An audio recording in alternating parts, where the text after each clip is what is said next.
Magandang hapon sa inyong lahat. Muli ito po si Herbert Curia, author-promoter ng Bible Lights Promotions. Kakibat ang ating pananalig sa ating banal na Panginoon Diyos, banal na Panginoon Kristo, at gawain ng kaliwanagan ni Banal na Santa Maria, ay ating po'y binabahagi sa inyo sa linggong ito ang mensahe ng ating banal na Panginoon Diyos. Ang tema ng mensahe ng ating banal na Panginoon Diyos ay ang pagkabuhay ng Panginoong Yeso Kristo. At ngayon po ay babasahin ko sa inyo ang mga mensaheng ito mula po sa Bagong Tipan o Mabuting Balita ng paghahari ng ating banal na Panginoon Diyos sa pamamagitan ng banal na Panginoong Yeso Kristo. At ayon po dito kay Apostol San Mateo, Kabanata 28, talatang 1 hanggang 9. Ito po ang mensahe. Makaraan ang araw ng pamamahinga sa pagbubukang liwayway ng unang araw ng linggo. Pumunta si Maria Magdalena at ang isa pang Maria sa libingan ni Jesus upang tingnan ito. Biglang lumindol ng malakas sapagkat bumaba mula sa langit ang isang anghel ng Panginoon. Idinulong ito ang batong nakatakip sa libingan at umupo sa ibabaw niyon. Ang kanyang mukha ay nakasisilaw na parang kidlat at puting-puti ang kanyang damit. Nanginginig sa takot ang mga bantay nang makita ang anghel at sila'y nabuwal na parang mga patay. Ngunit ganito ang sinabi ng mga anghel. Ngunit sinabi ng mga anghel sa babae, "Huwag kayong matakot, alam ko hinahanap ninyo si Jesus na ipinako sa krus. Wala siya rito sapagkat siya'y muling nabuhay gaya ng kanyang sinabi. Halika kayo, tingnan ninyo ang himlayan niya. Magmadali kayo at ibalita sa kanyang mga alagad na siya'y muling nabuhay. Mauna na siya sa inyo sa Galilea. Makikita niyo siya roon. Yan ang balitang hatid ko sa inyo." At dali-dali nga silang umalis sa libingan na may magkahalong takot at galak. At patakbo pumunta sa mga alagad upang ibalita ang nangyari.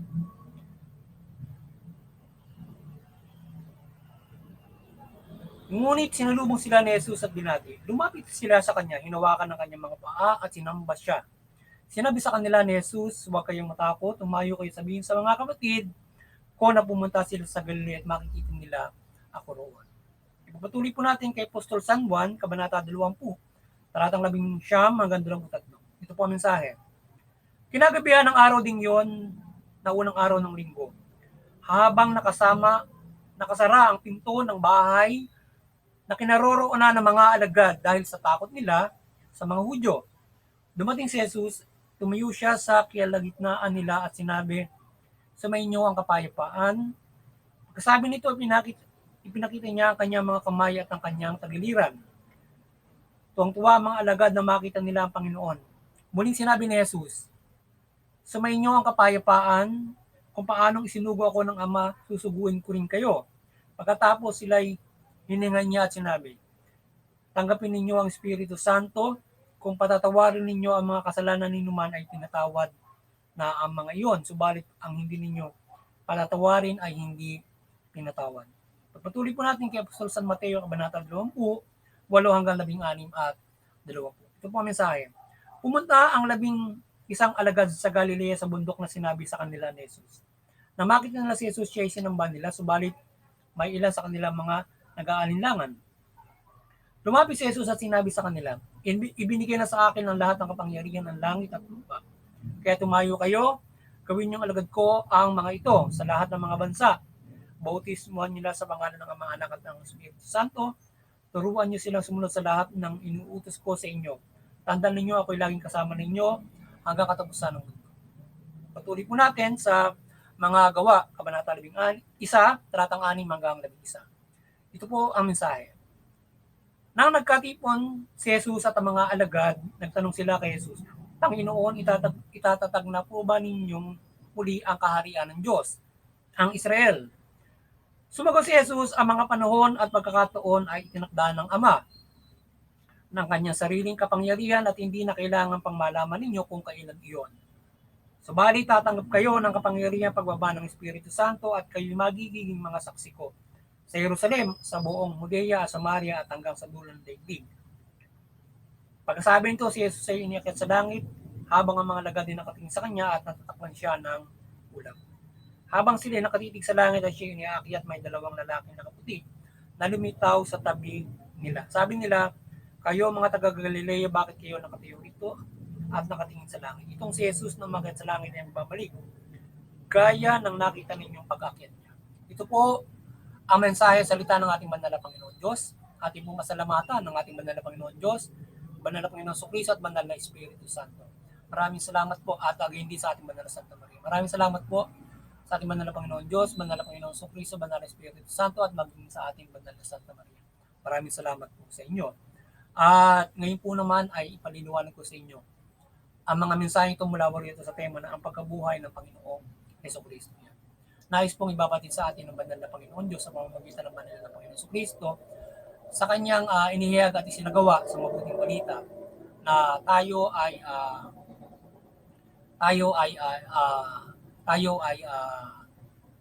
ang pinakita niya sa pamamagitan ng banal na Panginoon Jesucristo yung kanyang lubos na pagmamahal sa atin.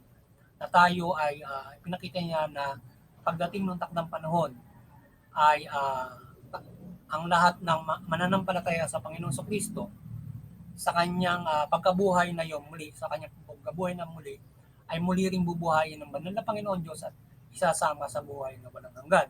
So, tayo ay pagpapalain din na mabuhay magmuli pagdating ng takdang panahon na sa ganap na paghahari ng Panginoon Jesucristo at paghahari ng banal na Panginoon. So, dalawang pagkabuhay ang mangyayari niyan pagdating ng takdang panahon na muling pagkabuhay ng mga taong aabuti ng spoilage na nanampalataya at maliligtas. So yun yung unang pagkabuhay, yun yung sinasabing sasalubungin sa alapaap at makakasama sa 1,000 years. Yung pangalawang bubuhayin ay doon sa pagka gagawin na yung doon na sa bago pag ginawa, nagunaw na yung mundo at yung totally ginunaw na yung mundo at papalitan na ito ng bagong langit, bagong lupa at natin mabubuhay na doon sa ilalagay na yung bagong Jerusalem. So ngayon ay doon na igaganapin yung pangalawang pagkabuhay. Pero yung unang pagkabuhay na pagpapalain ay makakasama sa 1,000 years habang nagpapatuloy sa pamumuhay dito sa mundo for the 1,000 years yung mga unang binuhay ng mga patay na nagkaroon ng spoilage. So, bubuhayin muli, makakasama sa mundo. Yun ang pinakamagandang unang pagpapala ng pagkabuhay, makakasama sa 1,000 years.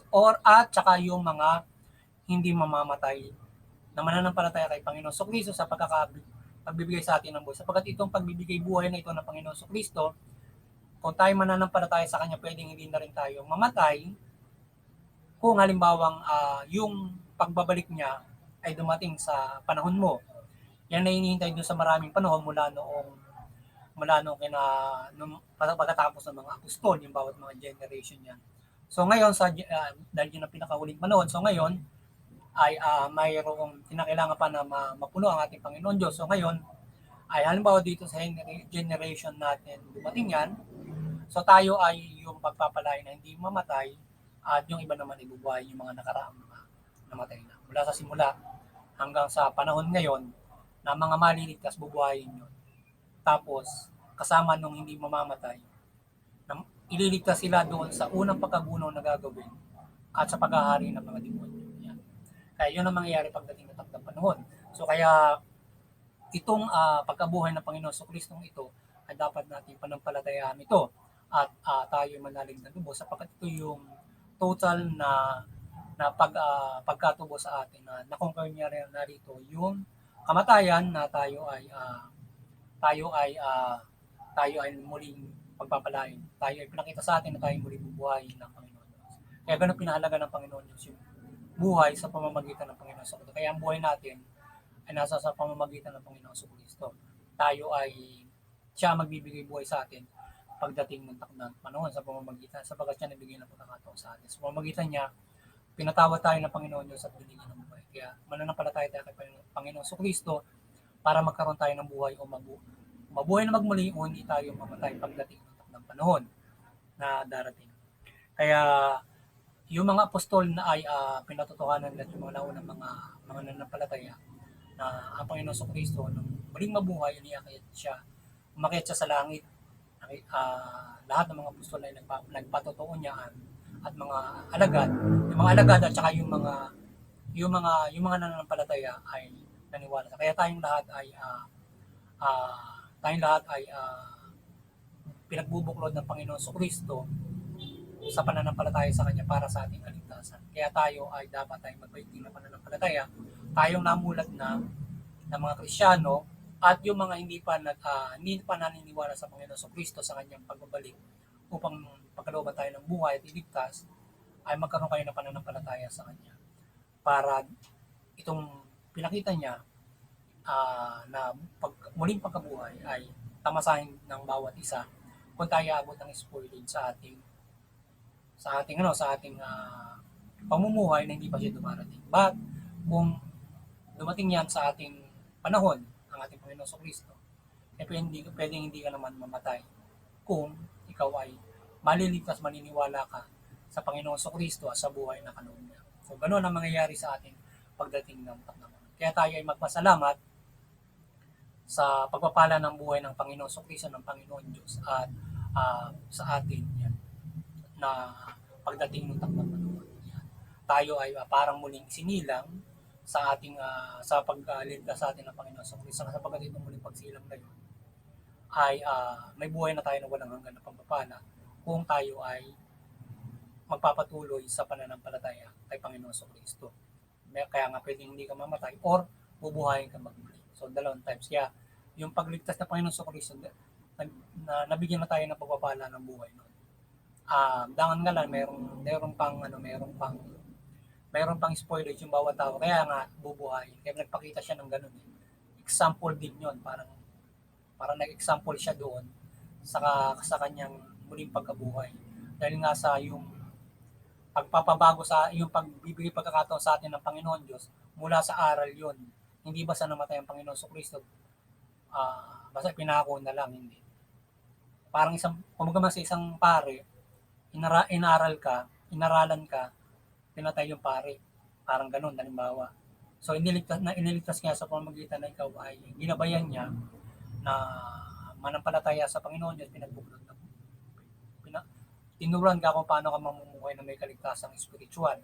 So sa pamamagitan kasi ng ang Panginoon sa Kristo is Espiritu na nagbibigay buhay, ay sa pamamagitan niya tayo ay binigyan niya ng buhay. So kaya ang Panginoon sa Kristo ay buhay sa pananampalataya natin sa Kanya. Kaya pag nananampalataya tayo sa Kanya, pagkakalooban tayo ng buhay ng Panginoon Diyos hanggang sa buhay ng walang hanggan. Kaya mula doon sa pagtupad ng kanyang inihayag at yung kanyang pagkamatay sa krus at pagkabuhay, papaniwalaan natin yun para tayo bigyan ng buhay, pagkakataon sa kalangitan. So, sapagkat yung sakripisyo ay hindi basta-basta.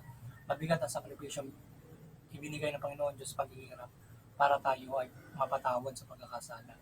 Tayo nga kaya nga doon sa pagbibigay pagkakataon, dadaranasin niya yun para may pakita rin na tayo ay muling bubuhayin ng Panginoon Diyos pagdating ng takdang panahon. At ang Panginoon sa Kristo nga inilagay niya para tayo, siya na mismo ang bubuhay sa atin. Na tayo nga ay binigyan ng buhay sa Kanya at siya na mismo rin ay binigyan ng kapangyarihan para magbigay buhay pagdating ng takdang panahon. So, kaya tayo manampalataya kay Panginoon sa Kristo at magpasalamat tayo sa Panginoon sa Kristo at Panginoon Diyos sa pag-ibig, habag at sakripisyo na ginawa nila para tayong mga tao ay mabigyan pagkakataon doon sa ating pagkakamali, sa ating naging pagkakasala. At bigyan muli tayo ng pagkakataon na makaisa sa buhay ng walang hanggan. So yun. Doon sa mga tao pinagpala na mag-i-exist ay mayroon tayong pagkakataon ng buhay na walang hanggan tamasahin yung pagpapala ng Panginoon. So kaya tayo ay manampalataya ng lubos sa ating banal na Panginoon sa Kristo at Panginoon Diyos para tamasahin natin ang mga pagpapala.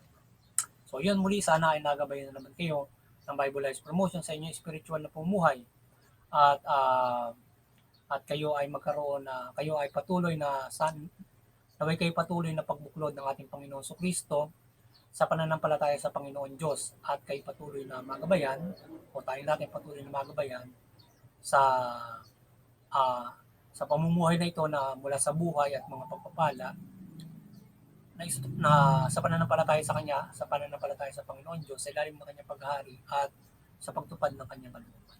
So, yun. Kaya, sana kayo ay naliwanagan ng mabuting balita ng Panginoon sa Kristo at talimayin ito. Panampalataya tayo sa Kanya at sa Panginoon Diyos at sa mga pagpapalang ito na pagkakalooban tayo ng buhay na walang hanggan at muling bubuhayin kung tayo man ay nagkaroon ng spoilage at hindi pa dumarating siya. Muli tayong bubuhayin. Umasa tayo roon. Umasa tayo na tayong muling bubuhayin kung tayo man ay umabot ng spoilage sa ating o hindi tayo mamatay kung, kung darating siya sa panahong ito ang Panginoon sa Kristo at tayo ay maligtas sa anumang sa gagawing itinakda ng Panginoon Diyos na paghuhukom.